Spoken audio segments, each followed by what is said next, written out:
Welcome back to another live and amplified Indie Fusion podcast. I'm your host, Tom Kwiat, and we are back at it again with another amazing podcast. Today, we have a very, very special guest joining us. We have Cassadee Pope. How's it going today? I'm good. How are you? I'm doing really well. I'm excited to have you on. You were kind of my first introduction into what could become of an independent musician back Oh, in that's back in crazy. like Wow. 2010 or so. Yeah. My buddies and I, when I was in college, we used to gamble on The Voice and Oh, who was going to like get voted off or who get selected. You know, we kind of had a whole thing. right. And the episode that you were on, my mom was like, "Did you watch The Voice last night?" It's like, "Yeah, that girl Cassidy, she's from down the way." And I'm like, "Sweet, Just yeah." down the way, down in Florida. Love I that. just remember her. She said that. And I was like, "I've never heard you say that before, but that's so funny." Oh, Down the that's way. so So, cute. but excited to have you here. You are extremely busy. You know, you got your new project dropping. You got two tours, right? I was reading that correctly. Two tours. Yeah. Yeah, we're on the road this year. I'm excited. That's awesome. How's everything kind of been? How have you been able to keep your head on straight with everything kind of going on? Well, I would say it's on almost straight. It's a little crooked right now. It's a lot going on, like you said. But no, it's good. I mean, I've been working so hard the last 2 years making this record and getting it done, and to have a tour to support it is so cool. So I'm excited to like do my first headliner in 2 years, Nice. the Hereditary tour starting July 11th, and I'm bringing out my friends on that, so that's really fun. The Foxies and Natalia Taylor. And then in the fall, I get to tour with one of my favorite bands, Mariana's Trench, and we're out from like mid-September to the Yeah. end of October. So it's good. I'm getting everything sorted for that, getting, doing all the little miscellaneous things that go into making a tour happen, and Yeah. everything's coming together nicely. So I'm just excited for people to hear this whole project Yeah. because releasing songs leading up to it is obviously great to get the word out, but I want people to hear like the full realized story because Yeah. I'm a big fan of albums. So grew up Oh, with yeah. them, and I'll always do albums. So For I'm sure. excited for people to get the whole thing. That's cool. I've always been a huge fan of bigger projects and like I understand kind of where the industry is nowadays. So it's like Yeah. it's a little bit more singles driven, but still, like even back in the day in the 50s and 60s, it was still singles driven. It's just a different platform. Yeah. And but they still rewarded bigger projects. So, you know, Yeah. Yeah. I mean, who knows? I might change my tune someday and be like, okay, I really don't want to make another album. That's a lot of work. I just would rather give a single here and there. So I'm not saying I'm against it at all, but right yeah, now, for me, I love like I feel like an album's like a book. You hmm you have different chapters, and then you get the full story when it comes out. So that's what I enjoy. But yeah, I've been kind of like, I don't know. There's like songs that kind of hopped around with the story, and I think people will really get like the full thing when it comes out. sweet. So you're originally from West Palm Beach, born and raised West Palm. Yes, born and Uh, raised. where'd you kind of get the music bug? Was that something your family introduced you to, or was it kind of always there?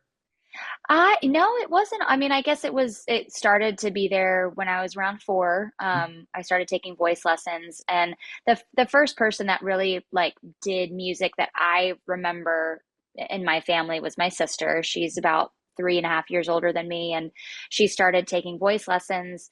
And eventually she needed to take a break because she was getting her adenoids removed. Mm, So her voice coach at the time was like, "Oh, does Cassidy want to, come into her place?" Because like I'm still coming to West Palm to give lessons. Went from Jacksonville to West Palm to teach all of her students, and she was like, "I'll have an empty slot if you guys want to take it and see if Cass likes it." And I started, and it was just game over. So from nice. 4 years old, it was like immediately fell in love with it and never stopped. That's cool. So it was just kind of like a came out of a chance opportunity that kind of came open and Yeah. never looked back.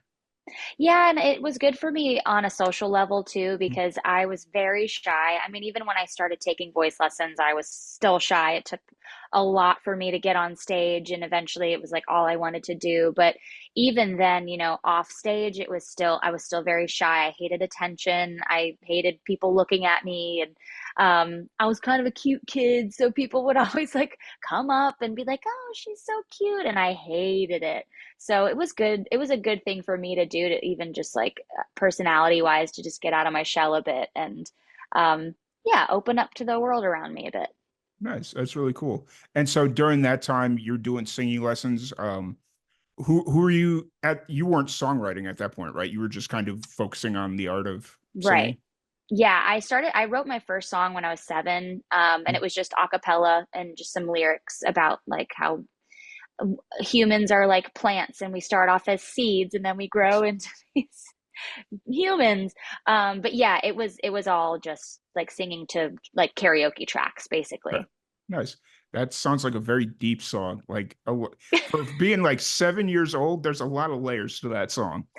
Yeah, I loved English class. I loved Mm, literature. I was reading a lot. I was starting to learn about symbolism and analogies, and I just thought, ooh, I have an idea, and I wrote it down and nice. sang it and didn't record it. I didn't know how, Fair. so Fair. it's in there somewhere. Yeah. That was gonna be my next question. Would you ever record that song if you figured or remembered what it was? If I remembered what it was, I would probably rework it a bit. It's probably not my best work, Fair. obviously. But yeah, I would totally be down if I could remember something like that. Nice. I've thought about doing that with like before Hey Monday, before my Mm. like first band that got signed. I had a band called Blake, and we had some cool songs that we actually have demos to that I'm like, man, I wonder if I should rework these. Nice.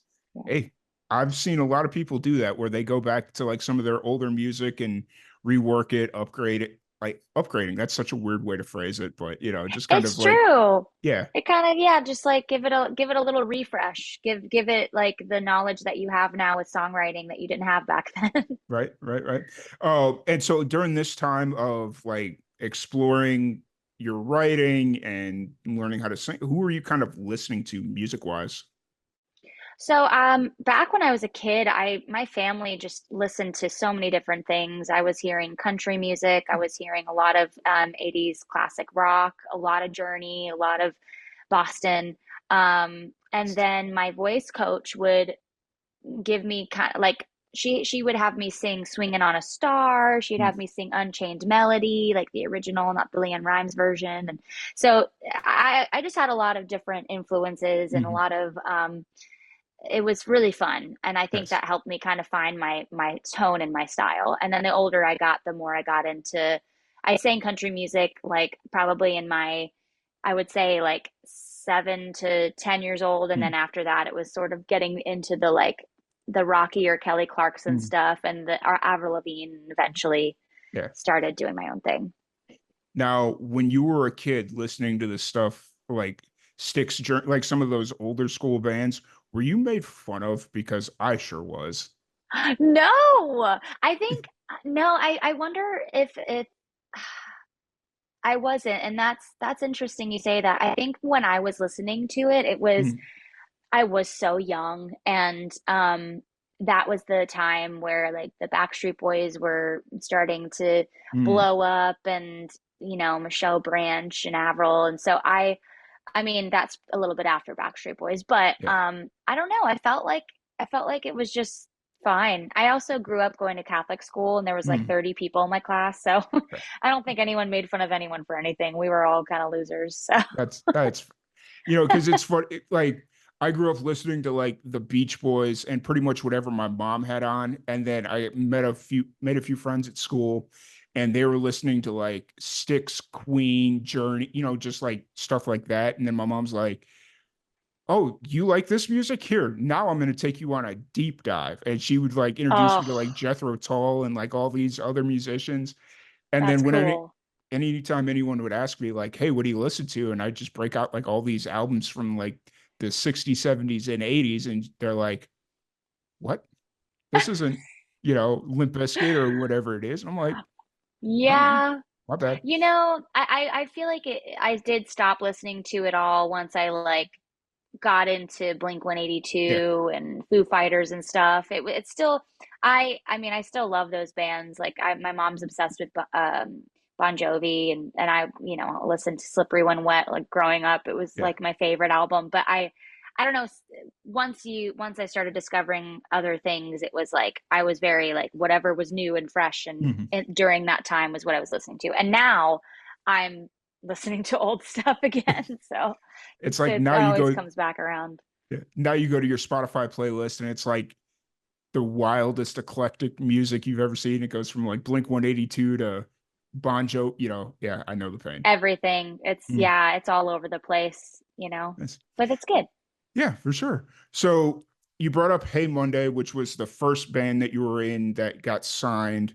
And then did you guys break up or did you kind of take a break once you went on The Voice? Or Um, it was so there was a big gap between when we said it was a hiatus because we weren't Mhm. sure what the future held, and we just didn't want to like make it so final. Mm. But it was basically just us being like, we are not, nothing is really growing here. We lost our A&R at Columbia Records. He left and he was like our champion. We got a new label president who didn't seem very interested, and it just, Mm. we were a major label band who just like lost all their team and their champions. And for me, on a personal level, it did feel like I was really starting to grow in a direction of just like wanting to go solo and not Mhm. wanting to, um I guess, compromise my creative Yeah. interests for other people. Mhm. And it just, yeah, we had a lot of member changes. It just got to a place where it just wasn't The same. feeling right. Yeah, Yeah. it wasn't the same. It wasn't feeling right. We weren't getting, we were getting tours back in the day. We were getting tours like a year out, and we just Mm. stopped getting tours. Yeah. And so, I just decided it was time for me to like go off on my own and see what happens. So I told the guys I was leaving before our last tour, which was I turned 21, and I think that was 2010, I want to Mhm. say, with Never Shout Never. And we finished that tour. I moved to LA. I started, making music, tried to do the solo thing. It was very, very, very difficult. Mhm. Not a lot of people were interested.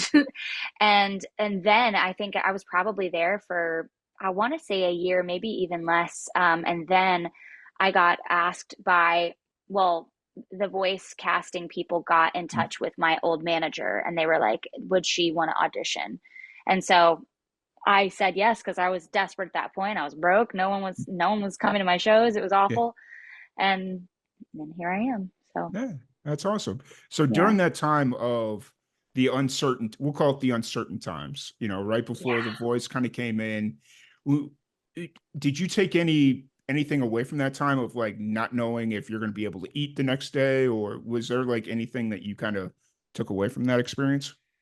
I did. I think that started my um I don't think I fully after that trusted the universe to just like do what it does. I think from that experience, I got a little bit like that got a little bit easier, but I wouldn't say, that was the moment where I just Yeah, surrendered to the universe. Like that didn't happen until like a year ago.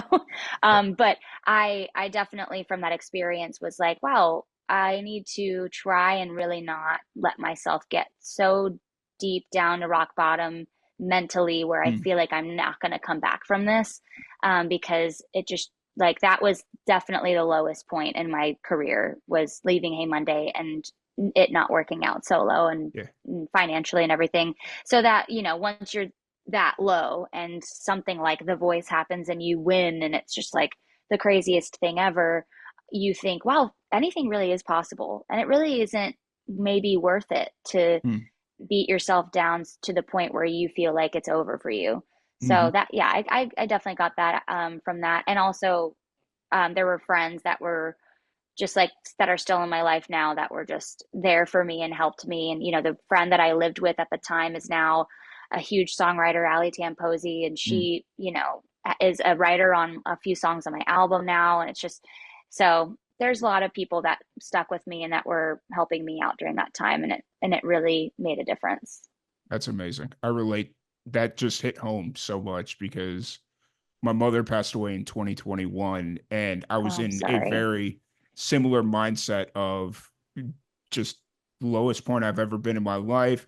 I was ready to Mm, throw everything away and just kind of succumb to everything and just kind of like, you know, give up. Yeah. give up and all that stuff. And about a year into it, I started was like, okay, I'm gonna try and get all this stuff because I remember a conversation my mom and I had, and it was like really hard to get back into the swing of things with like live and amplified and doing the interviews and all that stuff. I was having a real hard time getting back into the interviews. Like musicians weren't Yeah. returning my call, just like all this stuff.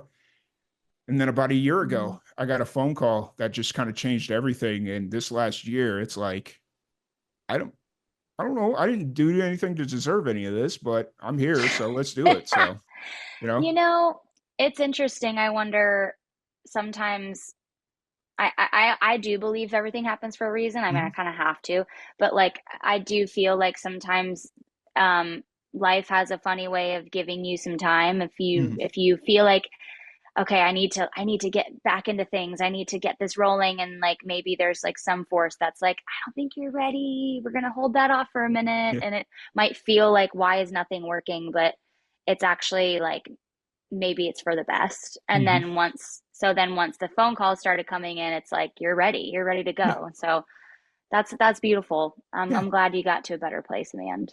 yeah, absolutely. And I'm Me too. sorry to hear that about your mom. Oh, thank That's you. hard. Yeah, it was a bad time, but I'm Mm, here. I'm in a better place, so we're good. good. Uh, Love to hear it. so after The Voice, you started is like when your solo career really started to take off, and you kind of transitioned from like more punk rock ish to doing country fresh off The Voice, and then now you're kind of back in that realm of doing more pop punk or pop rock Yes. or yeah. Yeah, yeah, during The Voice, I started the competition with like songs that I was singing even Mhm. still, like Michelle Branch stuff, Avril stuff, and then Mhm. there was Over You by Miranda Lambert that Yeah. I had heard that year. And I was like, God, this song is so good. And I remember like really needing a song to stand out because I was kind of blending in at Yeah. that point in the competition. And I had this idea to, strip it down, have a string arrangement with it and just make it a very like a big vocal moment. And um, I remember telling Blake I wanted to do that the week before I did Yeah. it. And he was like, I think that's too soon to do a ballad. Yeah. Let's just keep rocking out. And finally, I remember this woman, Amanda Brown, was on my season and she sang Dream On, and it was Mm. unreal. It was like, she's winning this for Yeah. sure. And Blake emailed me and he was like, all right, I think it's time to do the ballad. So I did the ballad and it just kind of everything took a turn and it was like I started singing these songs that I sang as a kid. I mean, I sang "Cry" by Faith Hill when I was a Mhm. kid. That was like a song I always sang at these, the karaoke track stuff that I would sing. So it just kind of was a natural progression. Obviously, Blake was supportive because he's a Mhm. country artist, but he wasn't the one to tell me to do it. It's like a lot of people think that's what happened, but a lot of people don't know that I grew up singing country music Mhm. on the karaoke tracks and stuff. So fair enough. But Yeah. yeah, and then it just kind of felt good. Like after the show was over, I actually had the choice to do pop or do country, and I had to make that choice because they would be two different labels. Yeah. So I said country because at the time it was like Florida Georgia Line was blowing up and they were doing like a rock thing and with a Nickelback producer and Nickelback manager or no, sorry, yeah, no, Nickelback manager, yeah. Yeah. And it just was like Taylor was going pop and they all these people were on the label I'd be signed to. So I was Mm. like, okay, I'm going to Nashville. There's some cool shit happening there. Yeah.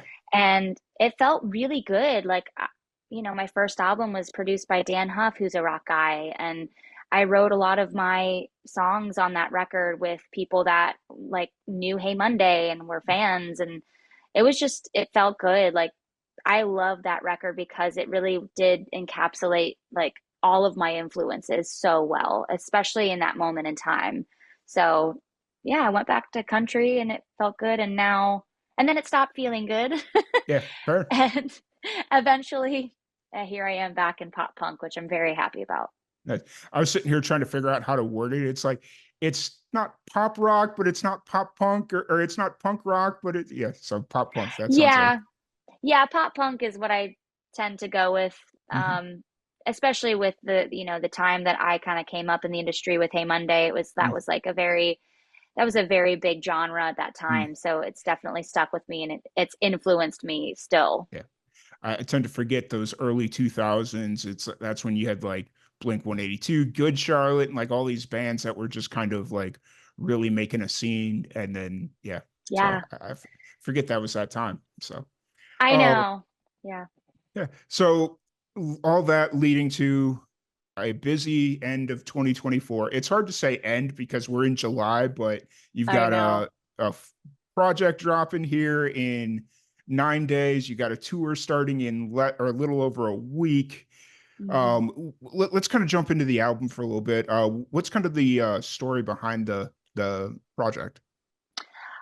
So in early 2022, I was about to head out on tour for my album Thrive, which was Mhm. my attempt to do, I'm not going to say attempt because I did it. I melded pop punk and country, and I was really proud of that record. It just Yes. didn't do very well. So I was gearing up to go on this tour for this album that just like wasn't doing well, and I was a bit bummed. And I went to LA to stay with my friend Allie because she had just gotten married, and I knew at the time she wanted to start trying to have kids. So I was like, I got to get one last solo trip in so that we can have a girls' weekend. So while I was there, she was like, why don't we just write something? You can get stuff off your chest. And I have a studio. We'll just do that. And we wrote More to Me, which is the focus track for the record. And it was really emotional because I remember getting the demo back Mhm. and being so, I was like, who is that? Like, I have not heard her in so long, and she sounds like she's not kidding around. Mhm. And so it really it woke up a part of me that I think wasn't awake for a long time. So I started that tour. I was playing a lot of, old and new songs. I was thinking about this song that I haven't released and that I just wrote and love. And the songs that, I was singing that were older, like the Hey Monday songs, felt really good. And it wasn't like, sometimes I sing those lyrics and I wrote them when I was 18. So that, it's a little cringy, some of them, but I was just getting so lost in them and I felt really good performing them. And it was just like this shift happened inside of me that was just pulling me back to the genre. So after the tour was over, I got in touch with a really good friend of mine who started Nonstop Management. Her name's Jamie Zellick, and in fact, Jamie, Allie, and I lived together at one point in LA, like after The Voice was over. So she's a good friend, and I was like, hey, like I would love to write with some of your writers, or if you want to help me put some sessions together, that would Mhm. be amazing. So she did, and it was just like, I was writing with Nick Long and Mike Pepe and all Yeah. these amazing people who, obviously Allie, who get the genre, but also are, they have a really great pop sensibility, which I've always loved pop hooks and stuff. And it was just really important for me to write a record that felt like I was touching on so many different life experiences. Mhm. I didn't just want to sing about love. I didn't just want to sing about heartbreak. I wanted to write about life, and I wanted to get a bit self-indulgent with some of it because I was in that process in heavy therapy. I was really down with like where my career was. I was having some crazy things play out publicly in country music with some back and forth with some people that said things that were bigoted, and I just there was just a lot going on that Mhm. was like feeding the music, um and then it just was like all of a sudden I had all the songs. And also I want to say too, during that time I knew that I needed a whole new team. I didn't have a manager. I had this awesome like social media team from Nashville that was helping me, and that was it. So it was just like making this record was like it was a lifeline, Yeah. honestly. And then yeah, it was I came back to Nashville. I wrote some more with some producers here, and finished it up. And it just, I remember one of the last songs I wrote for it was Hereditary. And it felt like, oh my God, this is like, I feel like it's weird that I'm writing this last, but like it's the song that I was missing on the album. And that feels like it totally encompasses everything that the album is about, like without this subject of like why I am the way I am, where I got the self protection from. It's almost like the other songs couldn't exist. So it felt like that was like the foundation of the record. So Nice. that's why I called it Hereditary. That's awesome. That's awesome.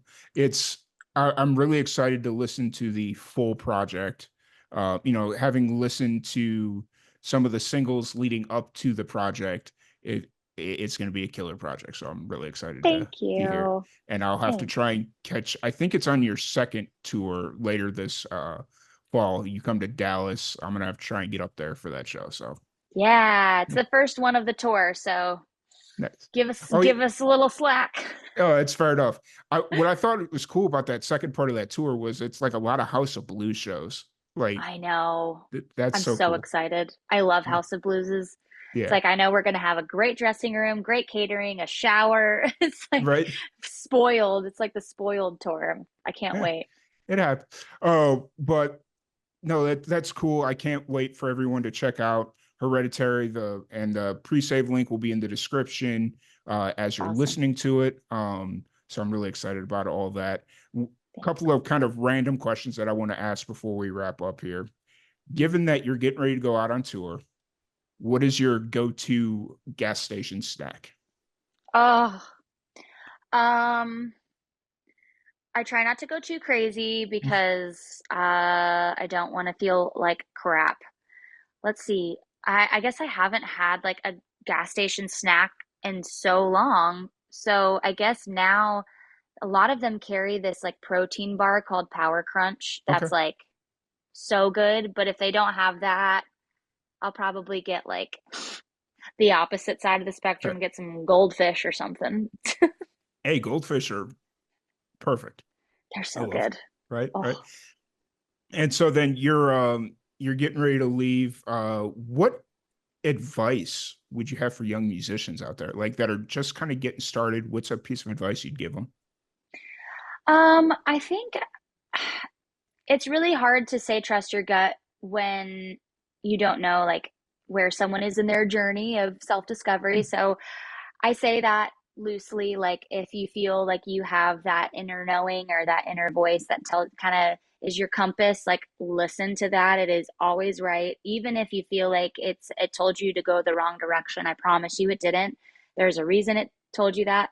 But if you're not in that place in your life where you can trust yourself, which I totally get, I would just say like make sure that you like lean on people. I think a lot of people are afraid to ask for help, and a lot of people think if you ask for help, that means that you owe them. And if that's the case, you probably shouldn't work with those people anyway. But I would definitely say just like be able to ask people to like not do you favors, but like, hey, I need help making this video. Will you come over and shoot this like little 10-second clip for social media and I'll buy you a beer or something, who knows? Like, but I think if you have good people in your life, a lot of the times people don't expect anything in return. They're just happy to help. I know I am with Yeah. friends. So yeah, just reach out to people. Don't be afraid to do that.